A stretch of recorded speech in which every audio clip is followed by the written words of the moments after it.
Hello student, कैसे हो आप लोग। तो जैसा कि आपको पता होगा हम लोग पॉलिनोमियल्स पढ़ रहे हैं और आज का ये वीडियो पॉलिनोमियल सीरीज का थर्ड वीडियो होने वाला है।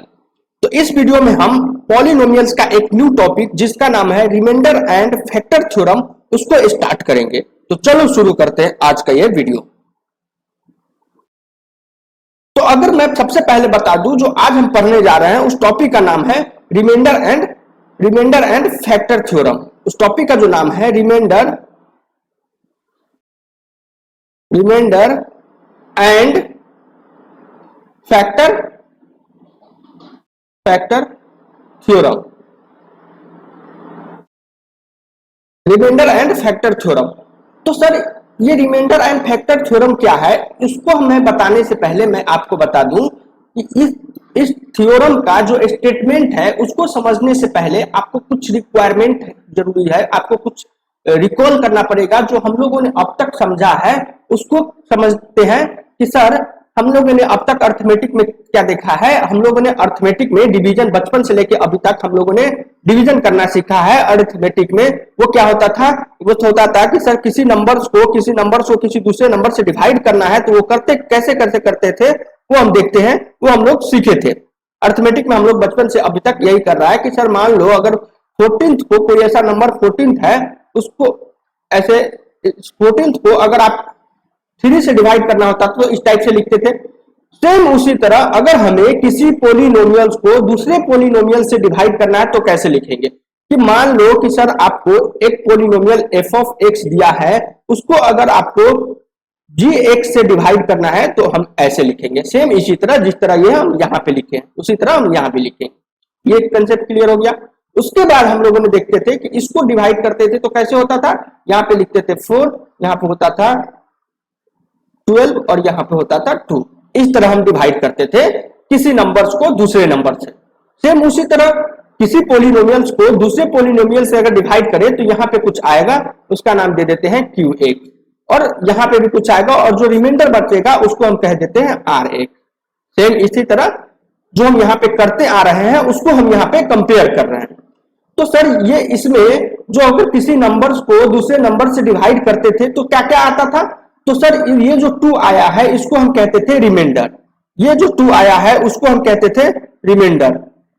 ये सब हम लोग बचपन से देखते आ रहे हैं। ये जो 2 होता था इसको हम कहते थे रिमाइंडर, ये होता था हमारा रिमाइंडर। अगर मैं बात कर लूं ये 14th क्या होता था, तो 14 जो होता था डिविडेंड होता था, इसको हम 14 को कहते थे, इस 14 को हम डिविडेंड कहते थे। ये जो हमारा 14th होता था ये होता था डिविडेंड। इतना तक समझ में आ गया। उसके बाद ये जो डिविडेंड और उसके बाद ये जो 4 आया है इसको हम क्या कहते हैं, इसको हम क्यूसेंट कहते थे। जो हमारा ये हमारा क्यूसेंट था और जिससे डिवाइड करते थे वो हमारा डिवाइजर हो जाता था, ये हो जाता था डिवाइजर। इतना तक हम लोगों ने देखा। हम लोगों ने देखा कि सर अगर किसी नंबर्स को दूसरे नंबर से डिवाइड करते हैं तो उसमें क्या क्या टर्म आता है, क्या क्या कंपोनेंट आता है। पहला कंपोनेंट होता है डिवाइजर, जिससे हम भाग देते हैं, जिससे हम डिवाइड करते हैं किसी नंबर्स को। और जो दूसरा जो आ गया डिविडेंड, मतलब जिसमें हम डिवाइड करते थे, जिसको डिवाइड करते थे वो हो गया हमारा डिविडेंड। और उसके बाद जो हमारा जो ये 4 है उसको हम कहते थे क्यूसेंट। उसके बाद जो हमारा रिमाइंडर जो आया है, शेष जो आया है उसको हम कहते हैं, इसको 2 को यहाँ पे हम रिमाइंडर कह रहे हैं। इतना तक समझ में आ रहा है। सेम इसी तरह से यहाँ पे अगर देखें तो यहाँ पे क्या हो गया, जीएक्स जो हो गया वो डिवाइजर हो गया। ये भाग देने वाला है, मतलब डिवाइड करने वाला है। किसको करने वाला है, एफएक्स को। तो ये जो एफएक्स है ये हमारा डिविडेंट हो जाएगा। और क्या डिवाइड करने के बाद क्या आया यहाँ पे, ये जो क्यूएक्स आया इसको हम क्यूसेंट कह दिए और ये जो हमारा रिमाइंडर आया है उसको हम आरएक्स कह दिए। इतना तक समझ में आ रहा है। सेम अगर इस टर्म में देखें तो हम लोगों ने देखा कि सर इस 14th को हम ऐसे भी लिख सकते हैं। हम लोगों ने अभी तक सीखा है कि सर 14th को हम ऐसे भी लिख सकते हैं 3 into 4 प्लस 2। अगर इसी बात को हम लैंग्वेज में लिखे तो हम लिखते थे sir dividend is equal to divisor into quotient. Divider into quotient plus remainder, ये हमारा हुआ करता था, ये हम लोग देखते थे। तो सेम इसी तरह से हम लिख सकते हैं कि सर हमारा जो यहाँ पे एफ ऑफ एक्स हो जाएगा, एफ ऑफ एक्स होगा वो किसके बराबर होगा, G x into Q x in plus R x. इतना हम लोगों ने समझ लिया।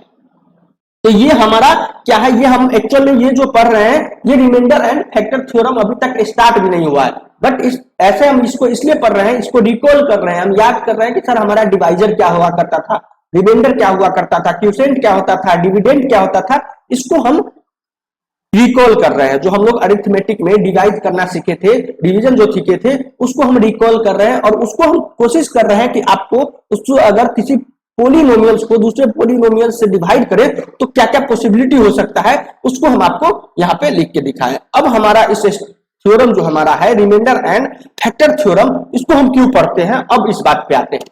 तो रिमाइंडर एंड फैक्टर थ्योरम हम इसलिए पढ़ते हैं कि सर अगर हमें किसी पोलिनोमियल्स को दूसरे पोलिनोमियल से डिवाइड करना हो तो हमें कैसे पता चलेगा कि सर ये जो रिमाइंडर आ रहा है उसका नेचर कैसे होगा।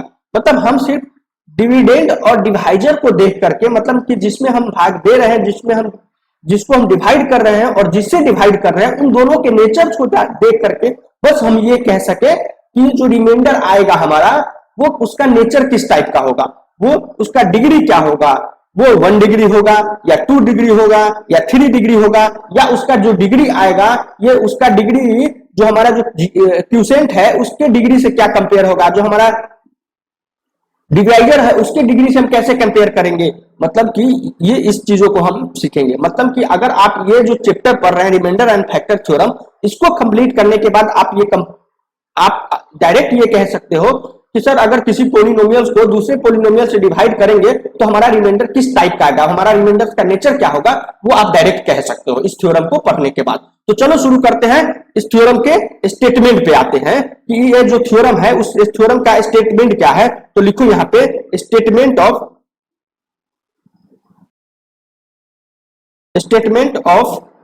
फैक्टर, स्टेटमेंट ऑफ रिमाइंडर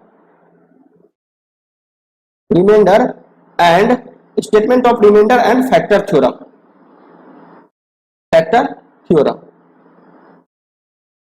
इस थ्योरम का स्टेटमेंट क्या है उसको हम दूसरे पेन से लिखेंगे। इस थ्योरम का स्टेटमेंट क्या है, ये थ्योरम एक्चुअल में कहना क्या चाह रहा है उसको हम देखते हैं। तो ये जो थ्योरम है ये थ्योरम कहना चाह रहा है कि सर इफ ऐसे लिखो, if n degree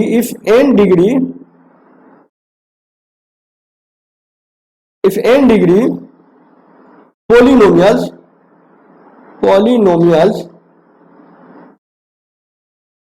if n degree polynomial is if n degree polynomial is divided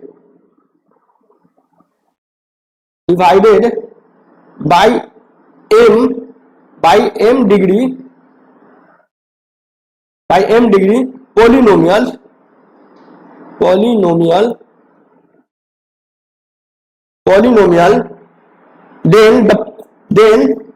polynomial then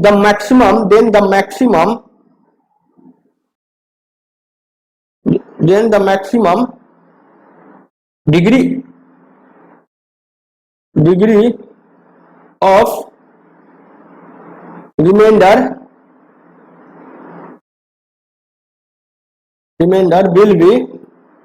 will be m-1। इतना तक इसका क्या मतलब हो गया सर, कि सर अगर आप कहना चाह रहे हो कि किसी पोलिनोमियल्स, किसी n डिग्री पोलिनोमियल्स को किसी m डिग्री पोलिनोमियल से अगर डिवाइड करते हैं तो जो हमारा रिमाइंडर आएगा उस रिमाइंडर का जो हाईएस्ट डिग्री होगा, जो हमारा रिमाइंडर होगा उसका जो हाईएस्ट एक्सपोनेंट होगा या डिग्री होगा, जो उस रिमाइंडर का डिग्री होगा वो हमारा क्या होगा, m-1 से m-1 होगा। मतलब जो हाईएस्ट एक्सपोनेंट होगा या हाईएस्ट डिग्री होगा, मैक्सिमम डिग्री जो होगा वो क्या होगा, m-1 हो गया। तो हम इसको मैथ में कैसे समझते हैं कि सर अगर हमारे पास ये f ऑफ x जो हो गया ये कितने n डिग्री पोलिनोमियल्स है, n डिग्री पोलिनोमियल है। ये हमारा n डिग्री पोलिनोमियल है और हम किससे डिवाइड कर रहे हैं, जो हमारा डिवाइड कर रहे हैं यहाँ पे जो अगर बात करें तो ये हम लोगों ने देखा, ये हम लोगों ने देखा जो हमारा gx है वो gx कितने डिग्री का है, gx जो है वो m डिग्री का है, m degree polynomial, m degree का पोलिनोमियल है। तो अगर हम बात करें कि जो हमारा Rx होगा, इस Rx का मैक्सिमम पावर जो होगा, मैक्सिमम डिग्री जो होगा,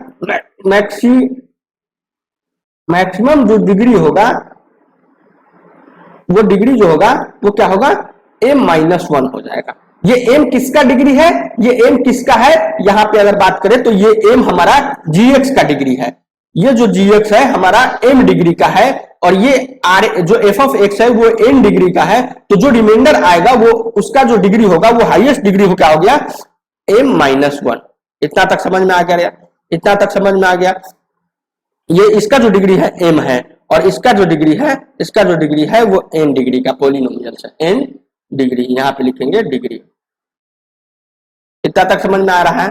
तो ये जो थ्योरम है, ये जो थ्योरम है वो क्या कहना चाह रहा है कि सर अगर किसी n डिग्री पोलिनोमियल्स को अगर किसी आप m डिग्री पोलिनोमियल से डिवाइड करते हो तो जो हमारा रिमाइंडर आएगा उसका हाईएस्ट या मैक्सिमम जो डिग्री होगा वो m-1 होगा। इतना तक समझ में आ रहा है। तो इस बात से हम एक लॉजिक निकालते हैं कि सर हमारा जो हाईएस्ट डिग्री हो गया m-1 हो गया।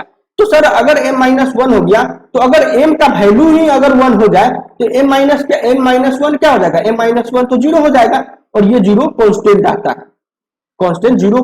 अगर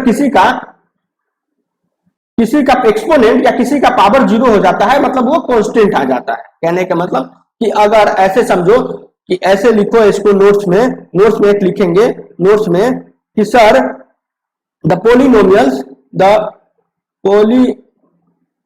ऐसे डायरेक्ट लिखो, 0 degree polynomials is known as 0 degree polynomial is a constant, is a constant value. क्या मतलब हुआ कि सर अगर हमारा कोई पोलिनोमियल्स 0 डिग्री का है मतलब वो कांस्टेंट टर्म है। तो ये क्या हो गया कि सर यहां से हम देख रहे हैं कि अगर m का वैल्यू 1 रखते हैं तो m-1 0 हो गया। तो कहने का मतलब कुछ ऐसा केस भी आएगा जिसका रिमाइंडर कांस्टेंट टर्म आएगा। तो क्या होता है, कैसे कि सर अगर मान लो m कहने के मतलब m=1 कहने के मतलब हमारा जो gx होगा, ये जो gx है ये एक लीनियर होगा। मतलब कि हम प्रीवियस क्लास में सीखे हैं कि सर अगर कोई पोलिनोमियल्स का डिग्री किसी पोलिनोमियल्स का डिग्री अगर 1 है तो जो वो पोलिनोमियल्स होगा वो हमारा लीनियर होगा। तो क्या मतलब हो गया कि अगर हम देखते हैं कि जो हमारा gx है, gx अगर इस टाइप का हो ax प्लस b या लीनियर, इसको कहो लीनियर पोलिनोमियल,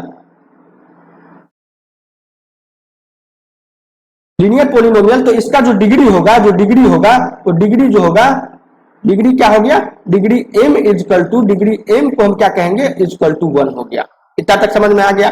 तो सर अगर किसी n degree polynomials f of x को जिसका डिग्री n है, इसको n डिग्री वाले पोलिनोमियल्स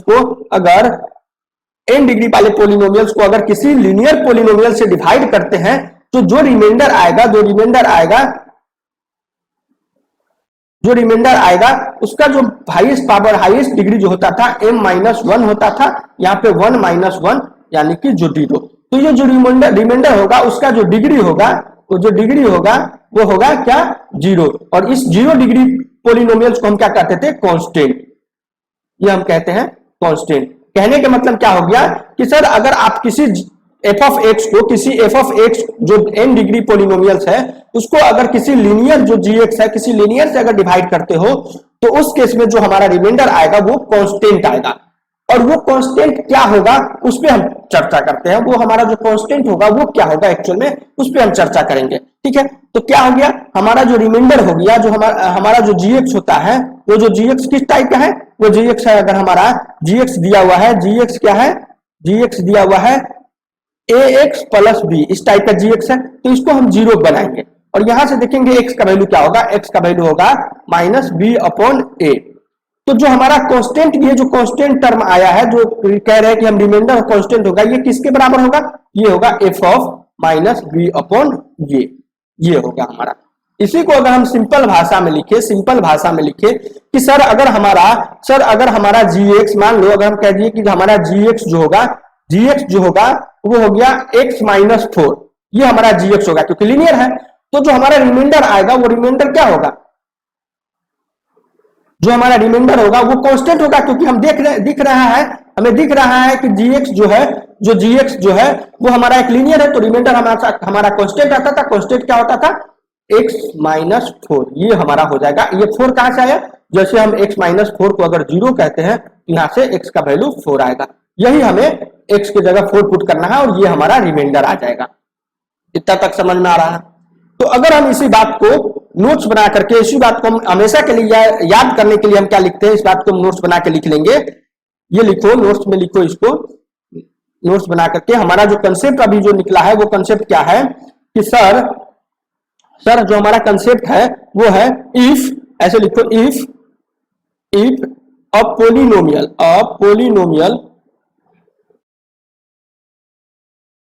सर जो हमारा कंसेप्ट है वो है if a polynomial f of x, if a polynomial f of x जो n डिग्री पोलिनोमियल है is divided bye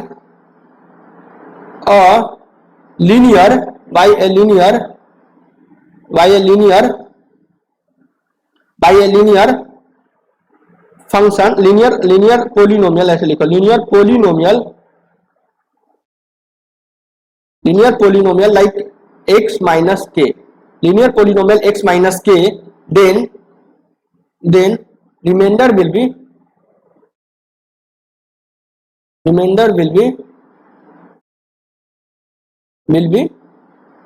f of k।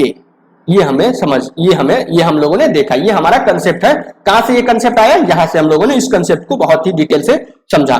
उसके बाद हम इस कंसेप्ट को एक क्वेश्चन पे अप्लाई करके देखते हैं कि सर हम कैसे क्वेश्चन को सॉल्व करेंगे। तो लिखो, क्वेश्चन जो हमारा होगा वो क्वेश्चन क्या होगा कि सर अगर लिखो कि find the value of reminder